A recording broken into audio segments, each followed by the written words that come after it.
Director of Copenhagen Economics. She's an expert on postal competition and compliance issues, as well as the economics of terminal dues. Where is Anna? I'm here. Oh, there you are. And you were also very nice to fly all the way from Europe, and we appreciate your help. I'm glad to hear people are still flying from Europe.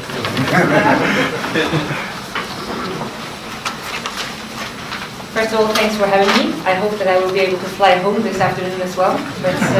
Let's see. There we go. For those of you who are not familiar with Copenhagen Economics, we're about 100 economists located across 4 offices throughout Europe, working on issues related to competition, regulation, and trade across industries and geographies.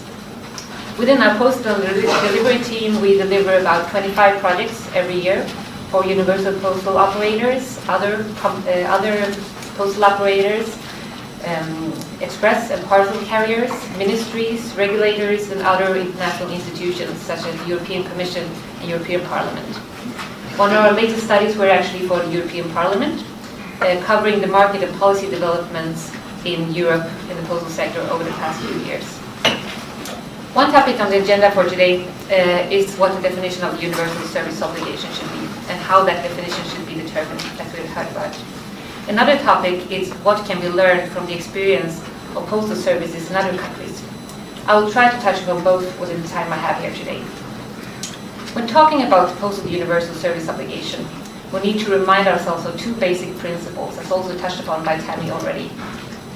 First, the postal USO shall ensure the provision of delivery services for basic communication needs, essential for the well-being and quality of life of citizens. Second, the postal USO shall only cover the provision of services which are not provided on commercial terms by the market itself. In a reality where consumers' expectations regarding the delivery of e-commerce packets and parcels with respect to speed and convenience is increasing almost week by week, one could think about whether some of these increased requirements suddenly are becoming basic needs that require postal USO. With respect to the delivery of letter mail, the situation is very different. And a relevant question there could be whether delivery of letter mail 6 days per week is still a basic need, taking into account that we communicate more and more with respect to electronic delivery solutions and not that much with physical mail anymore.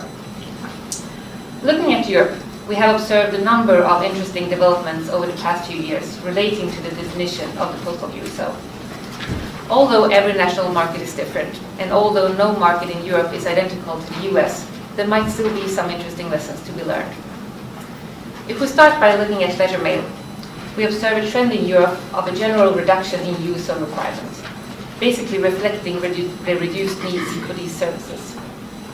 When I was here 2 years ago, I spoke about the most recent developments in Norway at that point in time, where there was a proposal pending before Parliament of reducing the required delivery frequency to every other workday. This change is now becoming reality, and as of July this year, Norway Post will change its delivery frequency accordingly.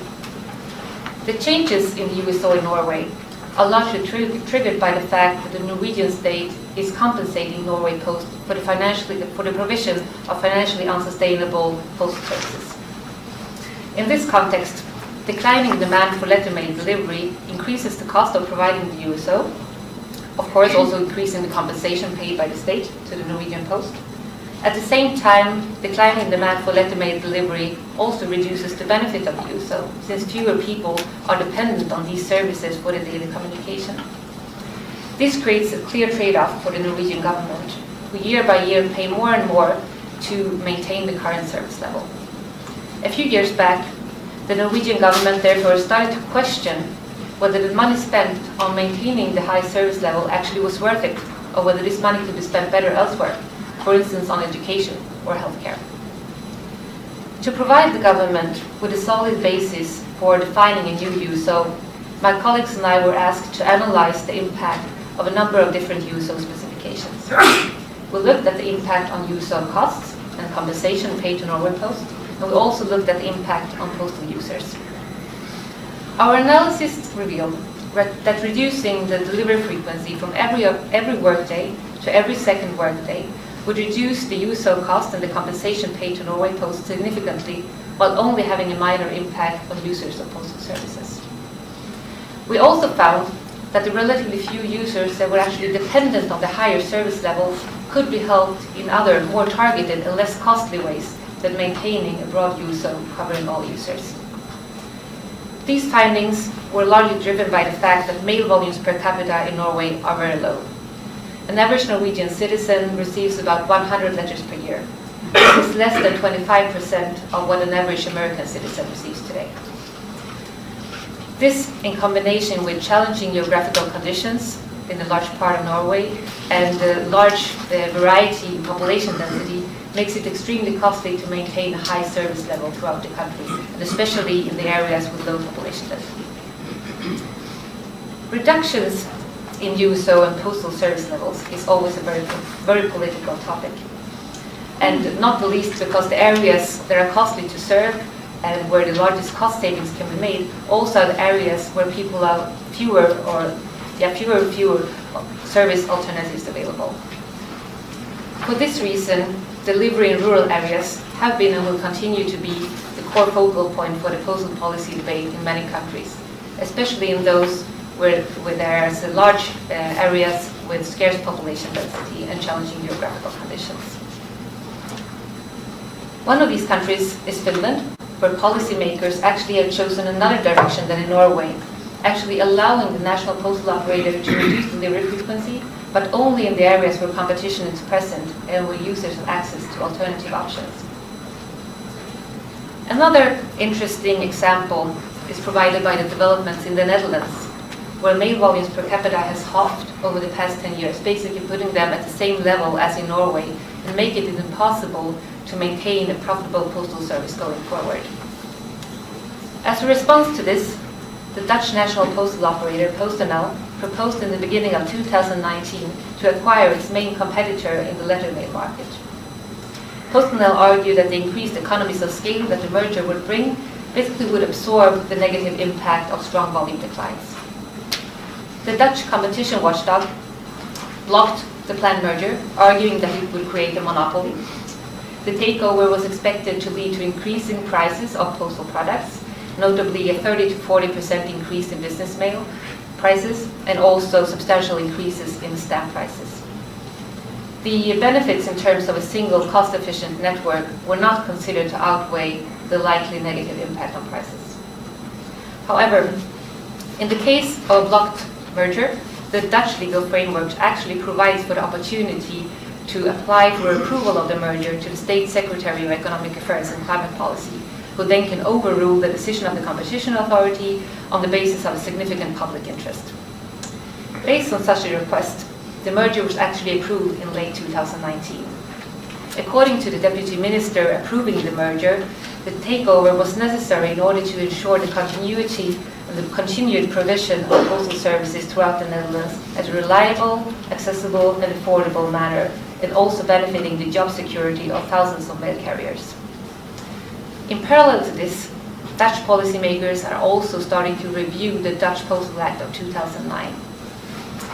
Among other things, the proposal for a new postal law in the Netherlands provides more space for technology-neutral provision of universal postal services, such as the digital receipt of physical mail or delivery of mail items into the trunk of a car.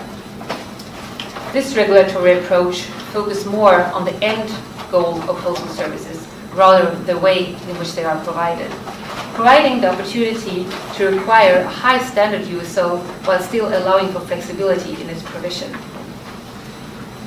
With respect to packets and parcels, which I haven't spoken very much about and will just touch upon it briefly, we do witness an opposite trend in Europe, where some European postal regulators seem to be considering extending USO requirements.